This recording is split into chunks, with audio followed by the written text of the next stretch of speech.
కృష్ణా జిల్లా ఇనగుదురుపేట పిఎస్లో మాజీ మంత్రి పేర్ని నానిపై టీడీపీ నాయకులు ఫిర్యాదు చేశారు. CM Chandrababu, deputy CM Pawan కళ్యాణ్పై అనుచిత వ్యాఖ్యలు చేసినందుకు చట్టపరమైన చర్యలు తీసుకోవాలని కోరారు. శాంతి భద్రతలకు విఘాతం కలిగేలా పేర్ని నాని వ్యాఖ్యలు ఉన్నాయని ఫిర్యాదులో పేర్కొన్నారు. గతంలోనూ రెచ్చగొట్టే విధంగా మాట్లాడారని చెప్పారు. తిరుపతి లడ్డూ కల్తీ జరగలేదని నిరూపించే దమ్ము పేర్ని నానికి ఉందా అంటూ పిప్పిళ్ల వెంకన్న ప్రశ్నించారు. మొన్న నూజివేడులో జరిగినటువంటి పబ్లిక్ మీటింగ్ లో ఆయన ముఖ్యమంత్రి గారి గురించి ప్రజల్ని రెచ్చగొట్టే విధంగా మాట్లాడారు.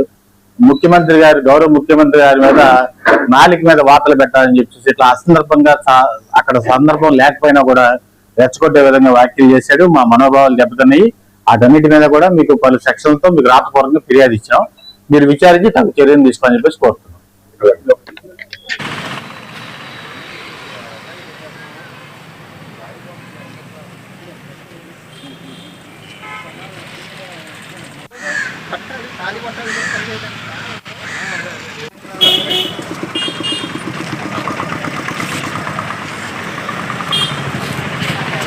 పేర్ని నాని గారు మాట్లాడింది భాష ఏ రకంగా ఉందంటే శాంతం రోడ్డు మీద బలాదూరోళ్ళు మాట్లాడుకునే రకంగా ఉంది.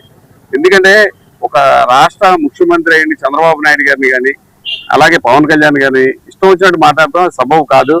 ఆయన మాట్లాడే మాటలో జనాల్లో విద్వేషానికి గురి చేసే విధంగా ఉంది.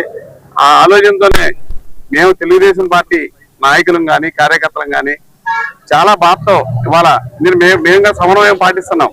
అందుకనే ఇనగుదురు పోలీస్ స్టేషన్కి వచ్చి ఒక కంప్లైంట్ ఇచ్చి ఆయన మీద చర్య తీసుకోవాల్సిందిగా మేము చేస్తున్నాం. తిరుపతిలో ఎటువంటి కల్తీ జరగలేదని చెప్తున్నాడు. మీడియా మిత్రులు చూపిస్తాను. సిట్ ఫైల్ చేసినటువంటి ఎఫ్ఐఆర్ కాపీ అది. ఇందులో చాలా క్లియర్ గా చెప్పారు కల్తీ జరిగింది అని చెప్పేసి. సింథటిక్ గీ, ఇక్కడ కల్తీ palm oil plus palm oil plus chemical వేస్టర్ను కలిపి ఇక్కడ కల్తీ జరిగింది. సుమారుగా 68,000 కిలోగ్రాములు వీళ్ళు 2021 నుంచి 68 లక్షల కిలోగ్రాములు 2021-2024లో వీళ్ళు సప్లై చేయడం జరిగింది. దాని యొక్క విలువ 250 కోట్లు కల్తీ జరిగిందని చెప్పేసి వాళ్ళు క్లియర్ గా సిట్ లో చెప్తే, నూజివేడు కాన్స్టిట్యున్సీలో చిన్నంపల్లి గ్రామంలో వైఎస్ రాజశేఖర రెడ్డి గారి విగ్రహావిష్కరణకి వెళ్ళి దేనికోసం మనం వచ్చామనే దాన్ని పక్కన పెట్టి ప్రతి దానిలోనూ రాజకీయం, ఆ రాజకీయం చేయడంతో పాటు తెలుగుదేశం జనసేన కార్యకర్తలను రెచ్చగొట్టాలి. వాళ్ళు ఎక్కడైనా వాళ్ళ ఆవేశం అదుపు తప్పి శృతి మించి తన మీద దాడి చేస్తే తద్వారా రాజకీయ లబ్ధి పొందాలని